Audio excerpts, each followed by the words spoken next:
Alexander, mohon maaf, benar ya, Alexander Persipura Mania. Silakan Pak. Silakan.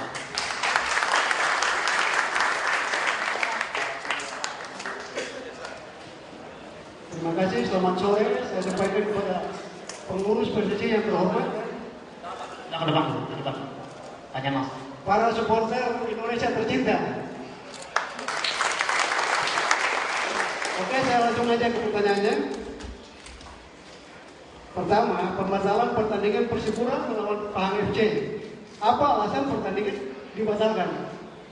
Kedua, mengenai juara 2 ISL tahun 2014, 13, 14, apakah dia sudah diserahkan kepada Persipura? Terus mengenai pembatalan pertama pertandingan antara Persipura dan Pahang FC, itu dari Persipura sudah menyiapkan tiket pertandingan, akomodasi. Siapa yang bertanggung jawab untuk menutupi manajemen Persipura mengenai keuangan? Tolong minta jawabannya. Dan kekesuan Persipura, PSSI dan Menpora, apa itu kendalanya dari individu antara Menpora dan ketua PSSI yang baru? Itu aja, tolong dijelaskan. Terima kasih. Terima kasih Pak Alexander. Sebentar. Ya, pertanyaan pertama tadi pembatalan pertandingan Persipura versus Pahang FC dan apa alasannya pertandingan tersebut. Kedua, mengenai juara 2 ISL, apakah hadiahnya sudah diberikan kepada Persipura? Pertanyaan ketiga, Mengenai pertandingan Persipura versus Pahang FC, pembuatan tiket akomodasi siapa yang bertanggung jawab? Karena manajemen sudah menyiapkan seluruh sarana dan prasarananya. Cuma karena sesuatu hal pertandingan tersebut kan dibatalkan. Tiga, mengenai isu PSSI versus Menpora, penyebabnya apa? Individualkah atau organisasi. Oke, saya akan jawab. Oke, mungkin yang nomor 1 dulu saya jawab, nanti mungkin diikuti dengan teman-teman lain. Nomor 2, nomor 3, nomor 2 mungkin bisa dijawab oleh Pak Tigor. Tolong ditambahkan mungkin dari sisi legalitasnya Pak Aristo nanti. Untuk kasus Pahang FE sebenarnya sudah jelas kenapa itu menjadi batal, karena 2 atau 3 pemain dari Pahang FE yang berstatus harus memiliki visa sebelum berangkat ke Indonesia itu tidak memiliki visa. Kenapa begitu? Karena kita dari sisi PSSI sendiri sudah melakukan pertandingan internasional, tidak hanya AFC Cup, semua sudah pernah kita lakukan, dan kita prosedurnya adalah sangat mudah. Bagaimana caranya? Kita pergi ke Dirjen Imigrasi. Dirjen Imigrasi akan mengeluarkan yang namanya VKSK. VKSK itu kita kirimkan ke klub yang bersangkutan dan dia masuk. Tapi perbedaannya sekarang yang menyebabkan 3 pemain itu tidak bisa mendapatkan visa tepat pada waktunya adalah tambahan administratif yang sebelumnya tidak pernah ada. Jadi pasca ricu-ricu ini ada tambahan birokrasi yang dimintakan oleh Dirjen Imigrasi, yaitu surat rekomendasi dari BOPI. Nah, itu yang tidak kita dapatkan tepat pada waktunya, sehingga kita tidak bisa mendapatkan VKSK dari Dirjen Imigrasi dan kita tidak bisa memberikan VKSK itu kepada Pahang FA. Jadi begitu Pak. Ada yang mau ditambahkan dari teman-teman? jelas Pak?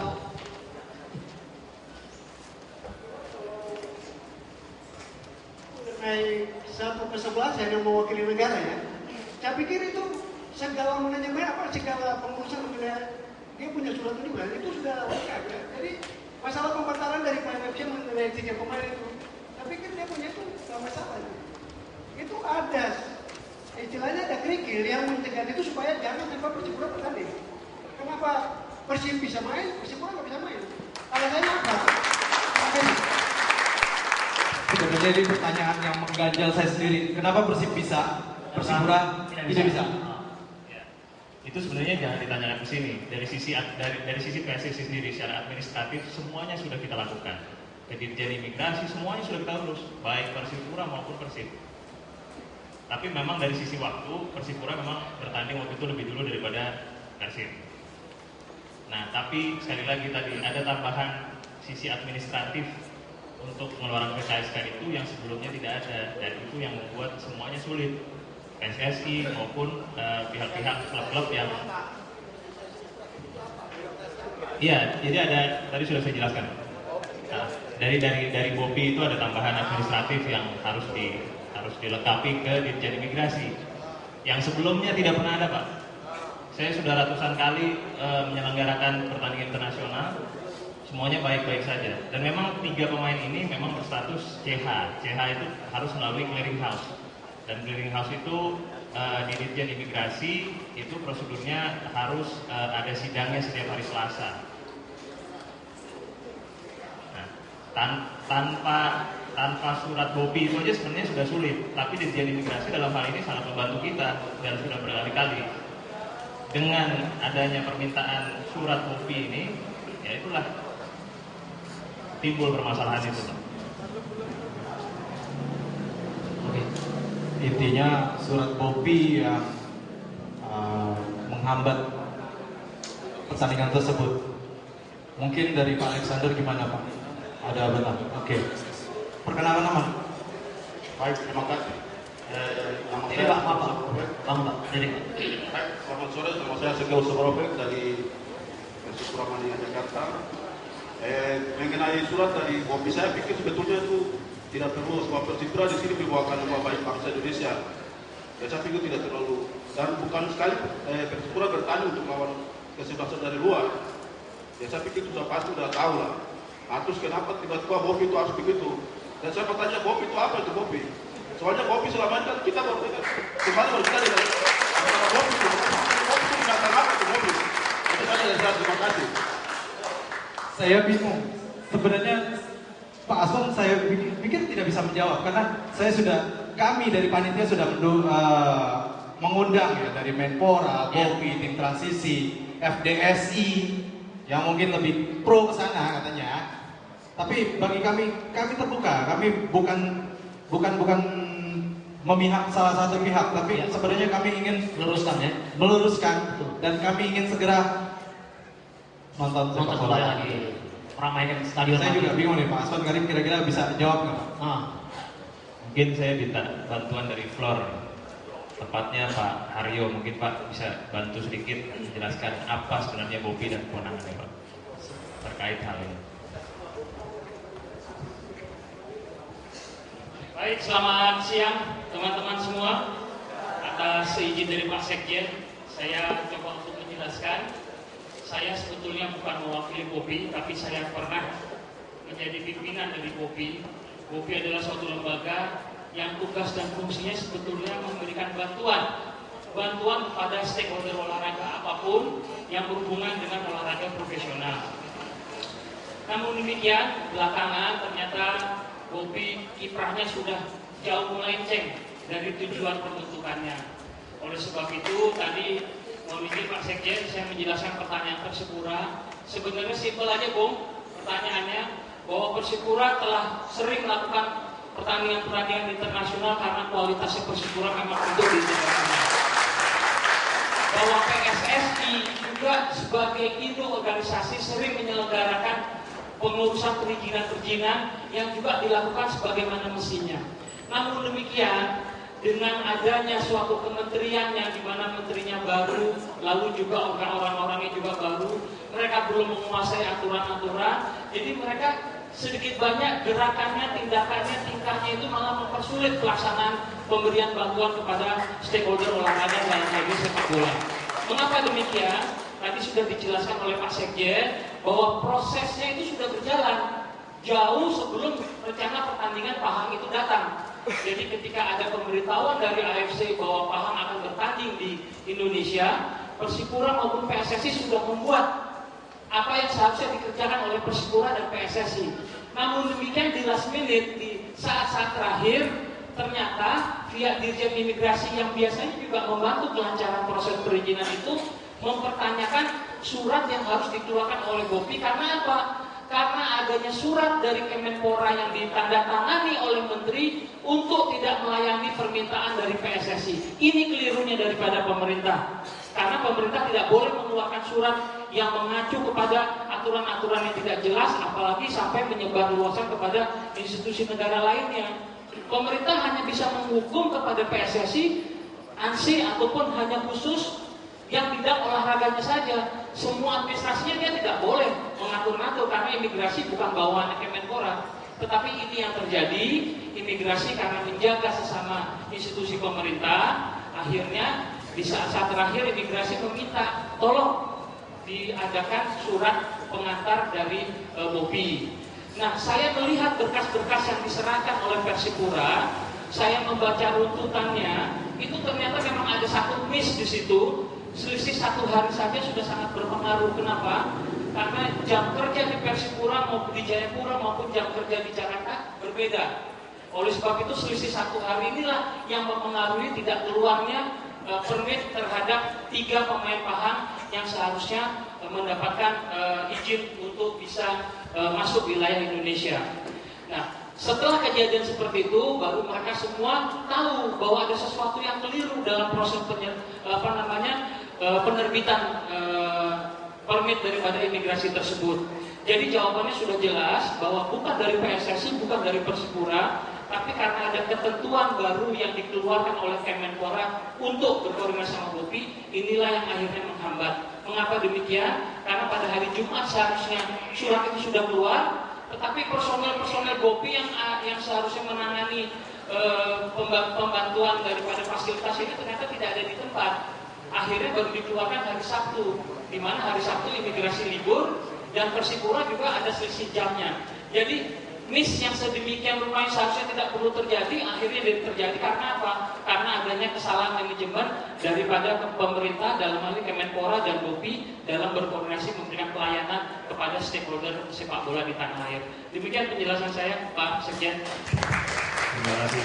Perlu dicatat teman-teman, Pak Aryo ini adalah mantan ketua Bobi, jadi beliau tahu persis apa itu Bobi. Oke. Kemudian ada pertanyaan kedua, ketiga, dan keempat tadi. Silakan tadi. Mengenai hadiah. Iya. Saya pikir singkat saja dari Liga.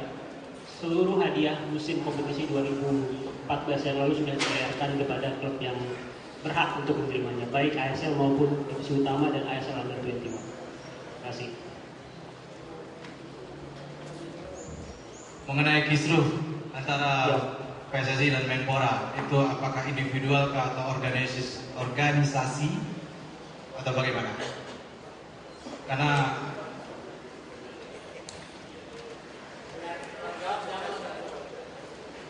Bung Towel, silakan. Ya, selamat sore teman-teman supporter, rekan-rekan pers. Saya menjawab itu berangkat dari kronologi saja. Kita coba menjadi kritis dengan kronologis yang terjadi. Desember lewat sebuah mata program di televisi ada dorongan tentang pembekuan. Isunya adalah waktu itu Indonesia gagal di AFF dan sepak bola gajah PSIS dengan PSS. Catat isu-isunya supaya nanti tahu ujungnya ada tidak konsisten. Masuki bulan Januari muncul tim 9 dengan isu-isu pencucian uang, mafia sepak bola, pengaturan skor, isu-isu yang random lah buat publik bola gitu ya, seksi gitu kan. Tapi juga belum ada pembuktiannya. Sampai memasuki ketika AYS yang mau digulirkan, masuklah Bobi dengan keinginannya menjadi verifikator. Berdasarkan hukum sepak bola, statuta FIFA, Bobi tidak boleh menjadi verifikator terhadap klub-klub ISL. Kenapa? Karena yang berhak menjadi verifikator buat klub-klub ISL berdasarkan AFC Licensing Club maupun juga PSSI Licensing Club adalah PSSI itu sendiri atau afiliatnya dalam hal ini PT Liga. Lalu bergulirlah itu sampai kemudian di ujungnya berubah lagi. Yang tadinya juga ngomongin soal gaji ditunggak, kontrak, pajak, sampai di ujungnya akhirnya menyangkut status 2 tim, legalitas Persebaya dan Arema katanya. Saya mau bilang lagi ketidakkonsistenan yang terjadi. Sampai ujungnya adalah SP1, SP2, SP3 yang seolah-olah pendekatan pemerintah itu kepada PSSI adalah pendekatan atasan bawahan. Sampai akhirnya menyentuh organisasi lewat SK pembekuan 1307. Lalu pertanyaannya di mana salah PSSI? Bicara sepak bola, dimanapun kita tidak akan menemukan itu. Dan yang saya mau garis bawahi adalah ketidakkonsistenan ketika pemerintah mau mengkoreksi PSSI. Tadi lihat kronologis kita lihat tidak ada konsistensi dalam hal isu kritis yang coba pemerintah sampaikan kepada PSSI. Tidak ada konsistensi. Jadi yang ada di sana, menurut hemat saya adalah bagaimana pemerintah mencari salah-salahnya saja.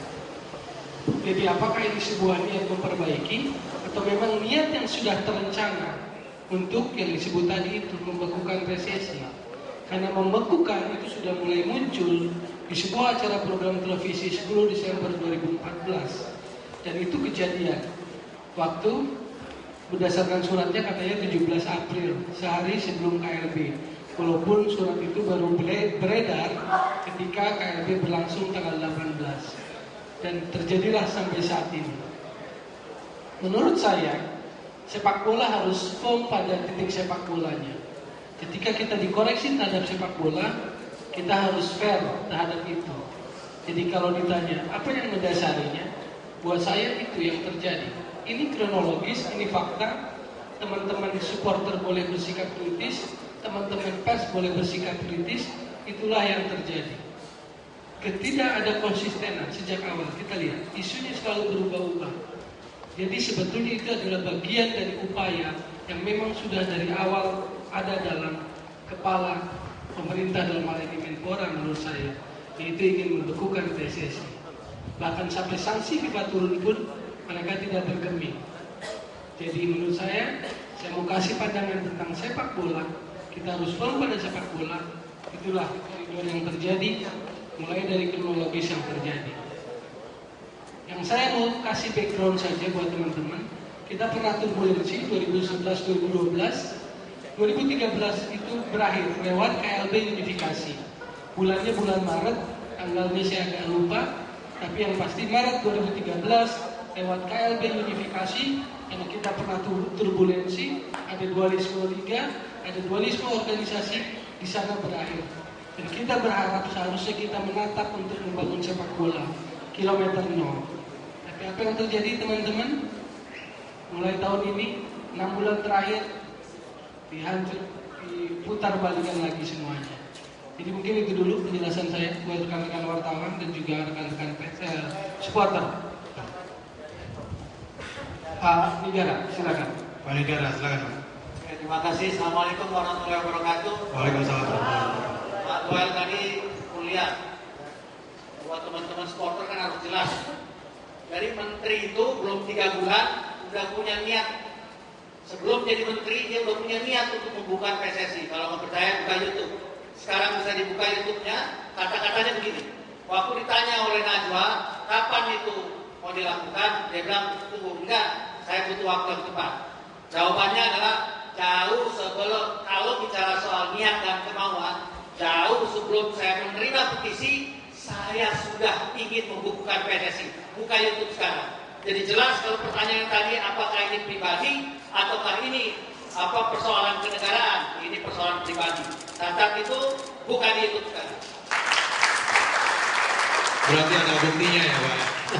Tapi satu ada pertanyaan dari teman-teman dari media sosial. Kenapa sih PSSI begitu ngotot untuk memaksa atau mengajak 2 klub Arema dan Persebaya, sedangkan di situ ada pemain, sponsor, yang dikorbankan cukup banyak Pak. Nah itu kenapa Bung Toel? Bisa langsung. Mungkin ke PT Liga Mas. Iya, makasih. Kenapa 2 klub itu? PSSI sebenarnya bukannya mengorbankan mereka. Justru kita memaksakan. Liga dan PSSI memaksa kalau memang mereka adalah peserta kompetisi, anggota PSSI yang sah. Saya terlibat secara langsung dalam proses verifikasi BOPI yang tadi sudah dijelaskan, yang menurut kami adalah itu hanya akal-akalan saja. Apa yang ditanya, Bu?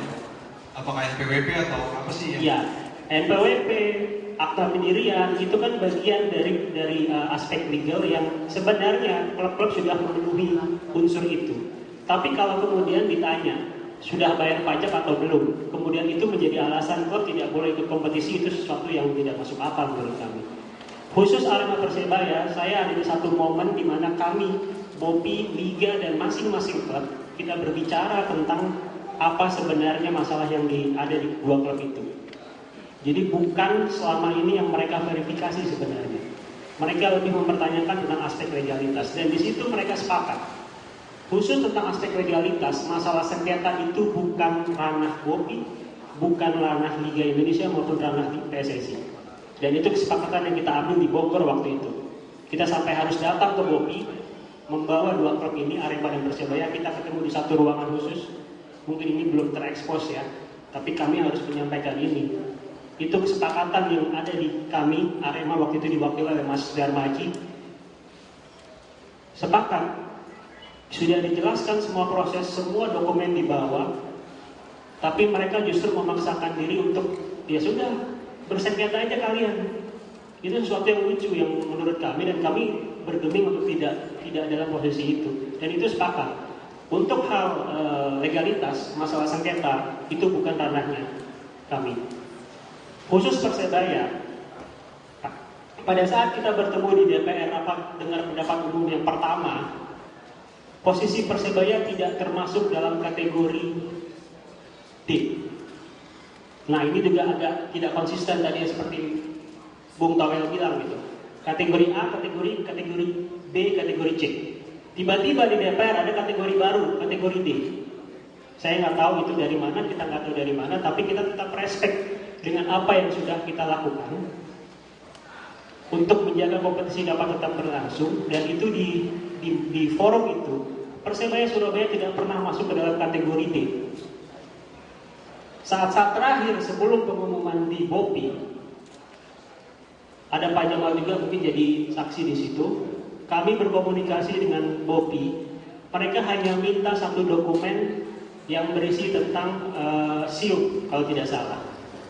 Dan itu sebenarnya sudah kami kasih beberapa waktu sebelumnya dan saat itu kami berikan kembali. Tapi justru yang muncul pada saat pengumuman adalah Arema dan Persebaya karena masalah sengketa.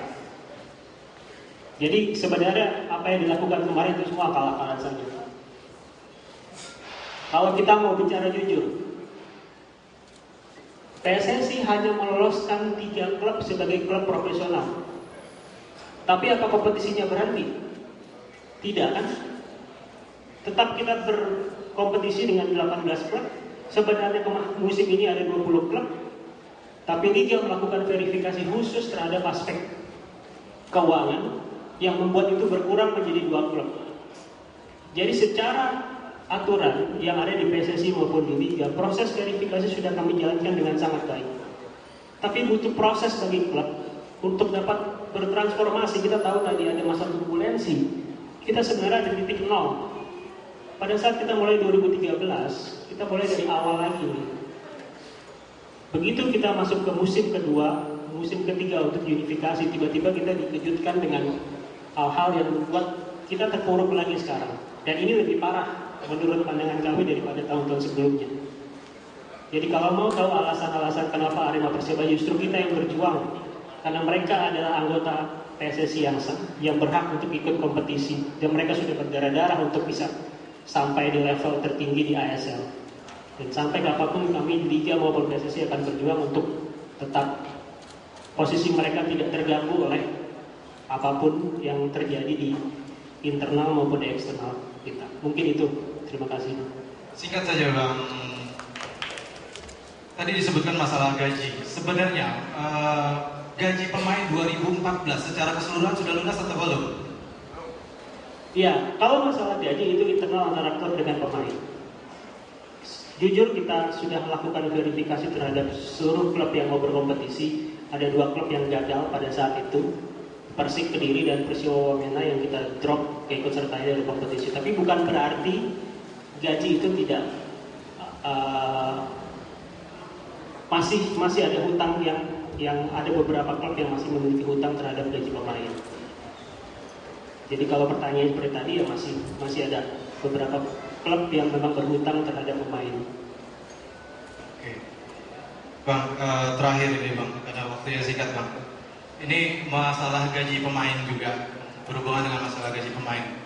Membahasnya sih tentang persentase hak siar masing-masing klub. Apakah ada hak atau peraturan dari FIFA mengenai aturan atau hak-hak dari hak siar ini? Kenapa mungkin ada beberapa klub seperti Real Madrid yang memiliki hak siarnya, dia bisa lakukan menjual hak siar tersebut sehingga dia bisa mendapatkan uang lebih untuk menghidupkan klubnya. Itu bagaimana Bang? Iya, kalau pertanyaannya ada aturan dari FIFA, tidak ada. Itu diserahkan kepada masing-masing federasi atau liga yang bersangkutan untuk mengatur itu. Dalam posisi sekarang, memang liga tidak bisa menjalankan apa yang sudah kita lihat di liga-liga luar. Karena memang kita punya kesulitan untuk jangkauan hak siar televisi yang tidak bisa menjangkau ke seluruh pertandingan. Jadi katakan kita punya 306 pertandingan di ASL musim lalu, mungkin hanya sekitar 200 pertandingan yang bisa kita siarkan. Dan kalau kita bicara tentang hak siar yang posisinya bisa diberikan proporsional terhadap klub-klub yang ikut kompetisi, kita tidak bisa melakukan itu. Contohnya misalnya Persija, setiap klub pasti mau menyiarkan seluruh pertandingan Persija di kandang. Arema pun seperti itu. Bagaimana dengan klub-klub lain, misalnya Perseru Serui yang kesulitan ke sana untuk tim produksi TV gitu. Jadi itu yang kita masih berproses. Kita berharap juga klub dan televisi dalam hal ini, baik Liga sendiri, kita bekerjasama untuk pertama kita meningkatkan infrastruktur dulu deh. Infrastruktur di stadion, bagaimana televisi itu bisa dengan nyaman dia menyiarkan pertandingan. Kemudian yang kedua adalah posisi klub sendiri yang bisa menjual dirinya sendiri, minimal dengan TV lokal yang ada di dalam daerah masing-masing, untuk nanti bisa bekerja sama dengan TV host broadcaster liga, yang kemudian itu bisa disiarkan secara langsung. Yang ketiga memang untuk proses untuk bisa sampai ke sana, tadi saya sampaikan. Kita punya cita-cita, kita punya mimpi untuk bisa seperti yang di luar, tapi dengan tadi perbaikan-perbaikan yang harus dilakukan terlebih dahulu, sehingga akhirnya proses secara proporsional hak siar televisi itu semua klub yang bermain di kompetisi ASL itu bisa merasakan. Gitu. Terima kasih. Kuncinya infrastruktur, ya, sehingga membuat kita kurang siap untuk melakukan atau menjual hak siar sendiri. Memang kebayang sih kalau Persija pasti banyak yang mau, tapi kalau Perserui, Persipura yang agak jauh, agak susah. Mungkin ada teman-teman dari floor, kalau enggak kita langsung sesi kedua, karena waktunya memang sudah mepet, molor 1 jam. Saya mau nambahin aja. Tadi ada yang menanyakan kenapa kok harus 18 klub, tidak 16 saja jalan. Kalau nggak salah itu ya. Penjelasannya saya rasa masih kurang, karena saya menganggap bahwa di situ ada Persibaya dan di situ ada Arema Kronos. Apa alasannya Bobi tidak mengizinkan? Karena kita tahu persis, dan saya sendiri yang mendegani Persibaya Surabaya. Sejak tahun 2011 saya dipecat gara-gara Persibaya Surabaya. Saleh Mukadar pada saat itu, ya, dia mempertahankan Persibaya 27 untuk ikut Liga 5 di kasta tertinggi. Tapi saya tolak. Pada saat itu saya jadi exco. Saya tolak berkali-kali karena saya tahu persis bahwa Persibaya 27 adalah palsu. Ya. Karena apa saya bilang Persibaya 27 palsu? Kalau ada bonek-bonek yang berani ketemu sama saya, ketemu ke sekarang. Kalau dia menganggap bahwa 27 asli. Saya orang yang membayar hutangnya Saleh Mukadar. Ya. Saleh Mukadar pada saat itu tidak bisa biayai pemain, saya yang bayarkan uangnya. Dia pinjam sama saya. Dan sampai sekarang masih ada uangnya saya di dia 100 juta. Ya. Jadi kalau ada orang yang menganggap Persibaya 27 itu asli, ketemukan sama saya. Karena saya tahu persis bahwa Persibaya 27 itu palsu. Sekali lagi palsu. Jadi saya tidak takut kalau ada orang yang mau ngajak debat sama saya di sini, monggo. Mau ngajak secara hukum, monggo. Karena apa? Saya tahu persis. Ingat, Persibaya 27 itu didirikan sama Salim Muqaddar tahun 2011 untuk mengikuti LPI. Sedangkan Persibaya Surabaya didegradasi oleh PSSI menjadi divisi utama pada tahun 2010. Itu resmi ada suratnya. Ada suratnya yang ditinggalkan oleh Salim Muqaddar bahwa dia tidak sanggup menjalankan kompetisi. Ya, akhirnya terjadilah kesepakatan antara Salim Muqaddar, Khalid Goroma, dan Wisnuwardana. Saya saksinya. Karena pada saat itu Wisnuwardana tidak bisa membayar, akhirnya Persibaya Surabaya diserahkan kepada saya bayar semuanya. Jadi kalau ada yang ngomong Persikubar itu pemainnya, tapi rumahnya, ini rumahnya Persibaya Surabaya. Kalau Persibaya 27, ini rumahnya 27 palsu. Isinya pemain Persibaya yang dibawa ke sana. Paham? Ya. Jadi isinya pemain Persibaya dibawa ke rumah palsu, kos-kosan 27. Tapi Persibaya Surabaya yang asli, isinya ambil dari Persikubar yang bawa pada saat itu saudara Fikir. Sudah berkompetisi, tidak bisa bayar, saya yang lunasi. Kalau nggak salah kurang lebih 2M.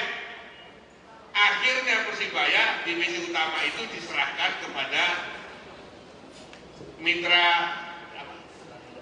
muda inti berlian. Ini karena masalah inilah yang diotak-atik sama Bobi sama Nur Aman, ngakunya jenderal tapi nggak ngerti. Dia kok belain Persibaya 27. Ternyata ada komitmen antara saudara Iman Naroli dengan saudara Edi Peci. Itu semua sudah tahu, semua ada di dalam Facebooknya. Ada komitmen dia. Hal-hal seperti inilah yang kita tidak terima. Jadi teman-teman kalau berpikir bahwa ada masalah 27, ada masalah dengan Arema Kronus, nggak ada masalah. 27 bukan anggota PSSI, dia pergi. Dia tidak punya hak untuk ikut ISL. Arema Indonesia itu ada yang Arema Kronus, namanya sama. Namanya sama, nggak ada masalah. Cuma di situ ada beberapa orang yang punya. Ini sudah clear. Tapi ini semua ini adalah alasan-alasan saja yang sengaja dibikin oleh saudara Menpora hanya untuk mematahkan Liga Indonesia supaya tidak bisa berkompetisi. Ya, intinya itu dicari-cari alasan, intinya supaya apa? Di baliknya ini ternyata terbukti dia sekarang ngotot untuk menjalankan Liga apa itu namanya? Kemerdekaan. Dia mau jalankan turnamen. Jadi ketahuan ternyata arahnya mereka ini cuma mau jalankan turnamen. Pikirnya ada duitnya. Padahal ini nggak ada duitnya. Sepak bola kita ini dalam arah pembangunan. Jangan dianggap sudah industri bolanya berjalan. Belum. Banyak orang yang rugi, banyak klub yang rugi. Ya. Jadi nggak betul kalau untung. Saya tahu persis. Pak, sebentar. Tadi ngomongin hutang. Kira-kira Pak Saleh Ismail Muqaddar itu punya hutang berapa sih sebenarnya? Nggak tahu saya. Yang pasti dia punya sama saya hutang masih sisa 100 juta. 100 juta? Pasti. Dan ini akan saya minta tanggung jawabnya dia nanti di hadapan Allah. Untuk membayar saya punya dosa-dosa saya selama saya jadi preman. Pak, kan saya dituju preman. Nanti kalau saya juga jadi preman, dosa-dosa saya selama saya jadi preman akan saya serahkan sama Salim Muqaddar membayar hutang-hutang.